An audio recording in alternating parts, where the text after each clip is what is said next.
If you have a generator or other piece of equipment that won't run because it has bad fuel in it and you're not sure what to do, come along with me on my journey of how I brought this neglected generator back to life, not only got it running again, but made it better than new. Stay with us here on the Barefoot Farm channel.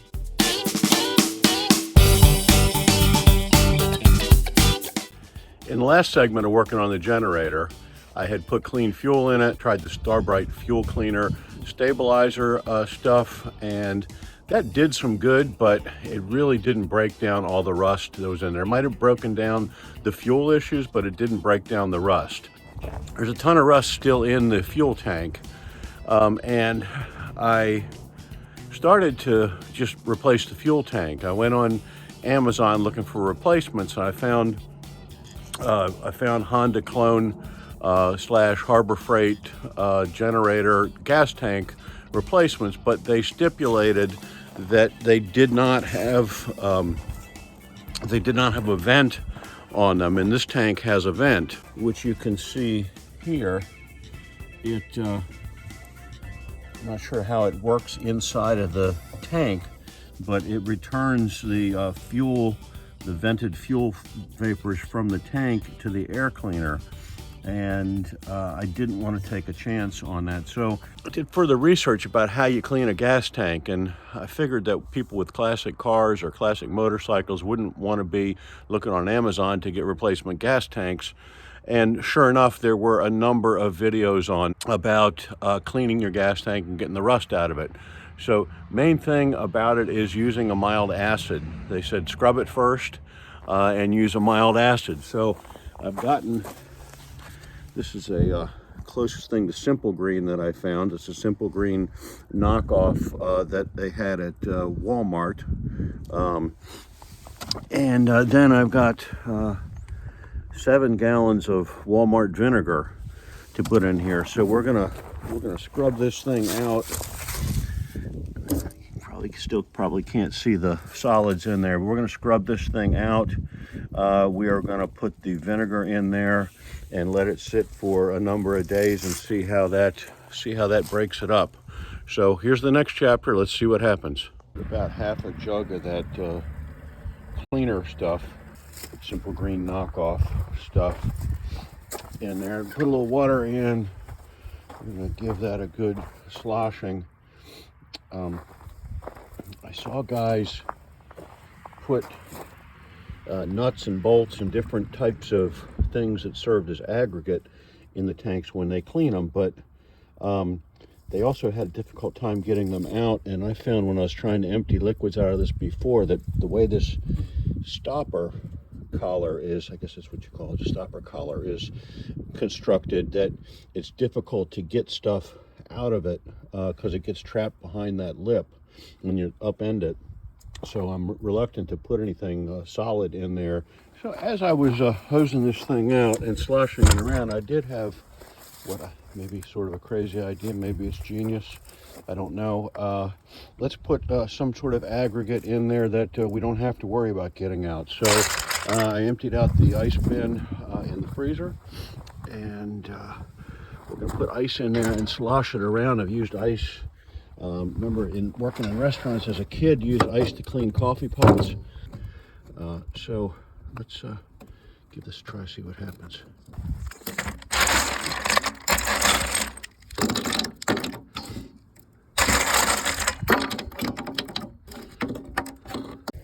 So with just that little bit of sloshing and scrubbing, the gas cap actually looks cleaner and better now than it did. So I'm kind of optimistic that maybe we're headed in the right direction. Curious what this spoogey stuff is going to look like when I dump it out. We're going to see here in just a minute.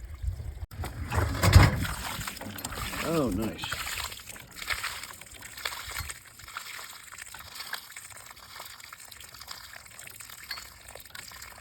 Just getting a lot of goo out of there.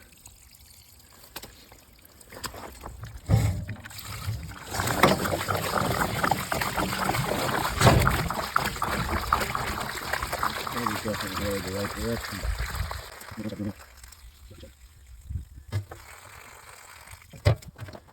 I might do it again. This cleaner was only like $3.50 a jug.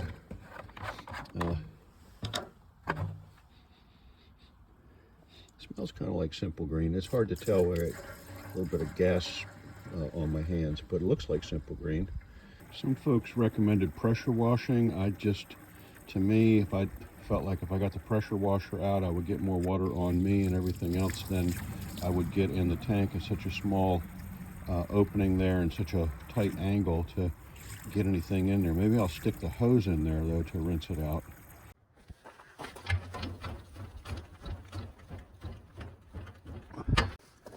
Interestingly, I mentioned about that vent hose earlier. I'm not sure how it's connected, but we're starting to see a little bit of sudsy water dripping out of there, so it must go somehow to the top of the tank.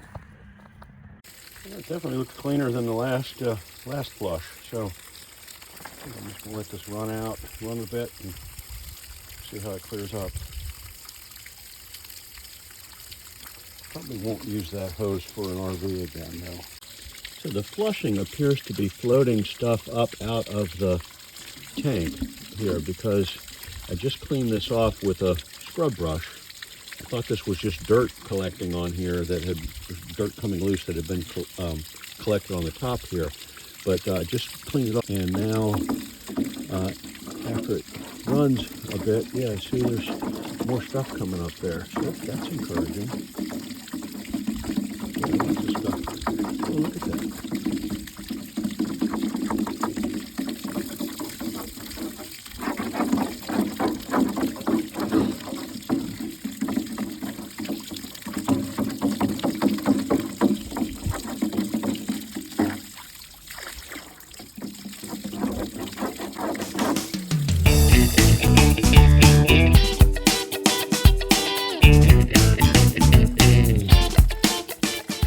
That really did a ton of good, that washing did.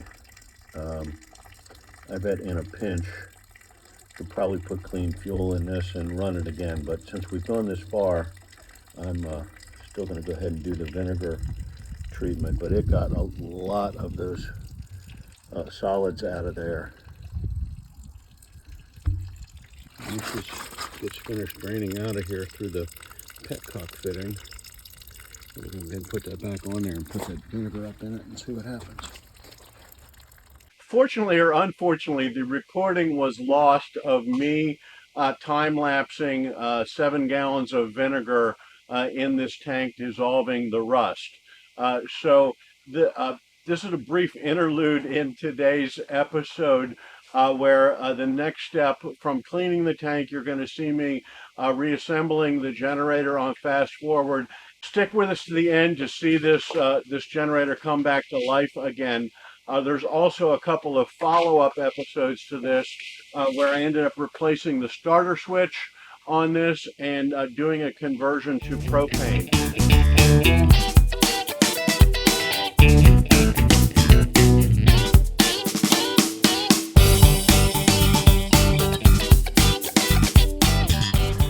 So it is all back together. No extra screws, nuts, bolts. Everything's back where it should be. Let's see if it's going to work now.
Make sure you tune into the Barefoot Farm channel to see the generator switch replacement episode and the conversion to propane.